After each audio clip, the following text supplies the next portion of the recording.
The payment of taxes being compulsory, of course, furnishes no evidence that anyone voluntarily supports the Constitution.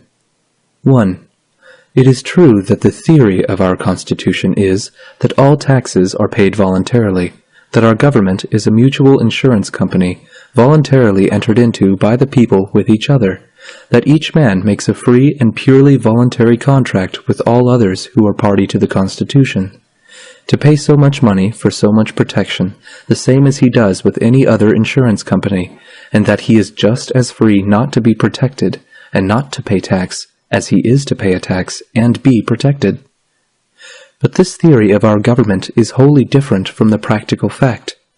The fact is that the government, like a highwayman, says to a man, your money or your life.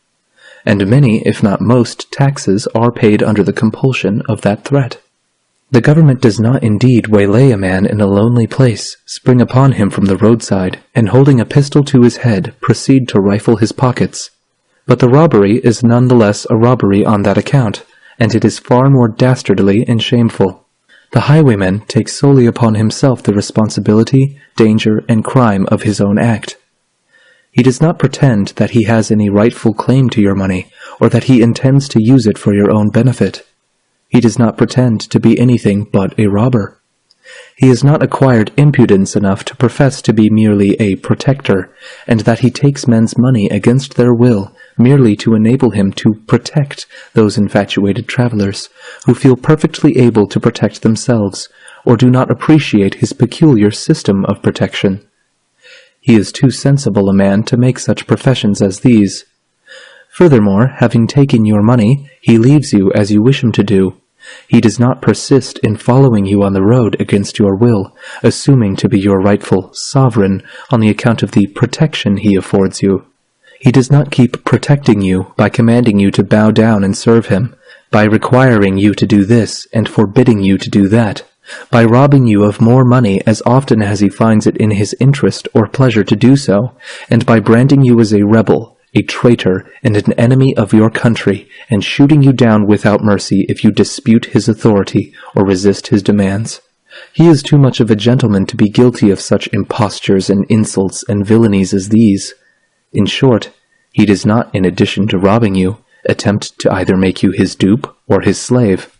The proceedings of those robbers and murderers who call themselves the government are directly the opposite of these of the single highwayman.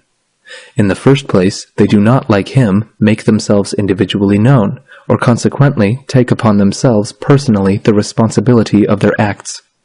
On the contrary, they secretly, by secret ballot, designate some one of their number to commit the robbery in their behalf, while they keep themselves practically concealed. They say to the person thus designated, "Go to A. B. and say to him that the government has need of money to meet the expenses of protecting him and his property. If he presumes to say that he has never contracted with us to protect him, and that he wants none of our protection, say to him that that is our business and not his, that we choose to protect him, whether he desires us to do so or not, and that we demand pay, too, for protecting him. If he dares to inquire who the individuals are who have thus taken upon themselves the title of the government, and who assume to protect him, and demand payment of him, without his ever having made any contract with them, say to him that that, too, is our business, and not his, that we do not choose to make ourselves individually known to him, that we have secretly, by secret ballot, appointed you our agent to give him notice of our demands, and if he complies with them, to give him, in our name, a receipt that will protect him against any similar demand for the present year. If he refuses to comply, seize and sell enough of his property to pay not only our demands, but all your own expenses and trouble besides. If he resists the seizure of his property, call upon the bystanders to help you. Doubtless some of them will prove to be members of our band. If, in defending his property, he should kill any of our band who are assisting you, capture him at all hazards, charge him in one of our courts with murder, convict him, and hang him.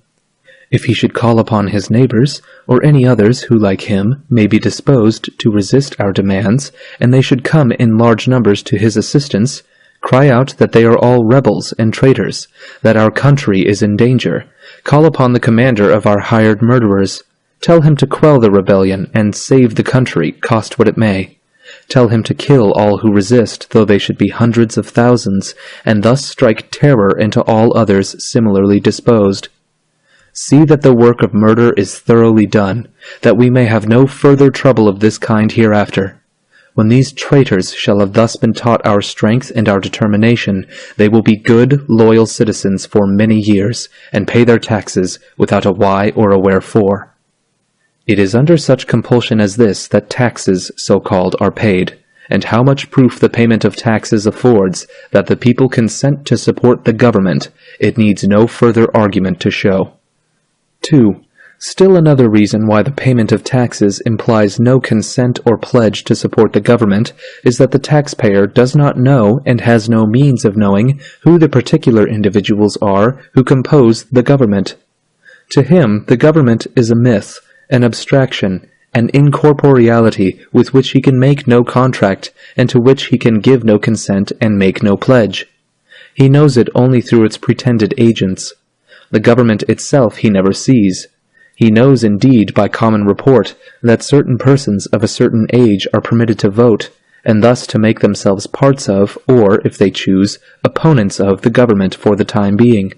But who of them do thus vote, and especially how each one votes, whether as to aid or oppose the government, he does not know, the voting being all done secretly by secret ballot. Who, therefore, practically compose the government for the time being, he has no means of knowing. Of course he can make no contract with them, give them no consent, and make them no pledge. Of necessity, therefore, his paying taxes to them implies on his part no contract, consent, or pledge to support them, that is, to support the government or the Constitution. 3. Not knowing who the particular individuals are who call themselves the government, the taxpayer does not know whom he pays his taxes to.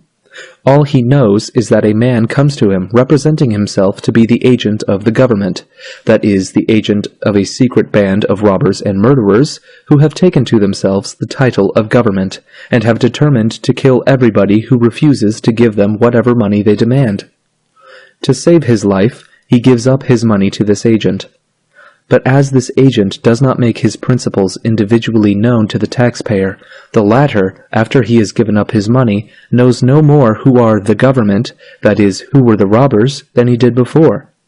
To say, therefore, that by giving up his money to their agent he entered into a voluntary contract with them, that he pledges himself to obey them, to support them, and to give them whatever money they should demand of him in the future, is simply ridiculous.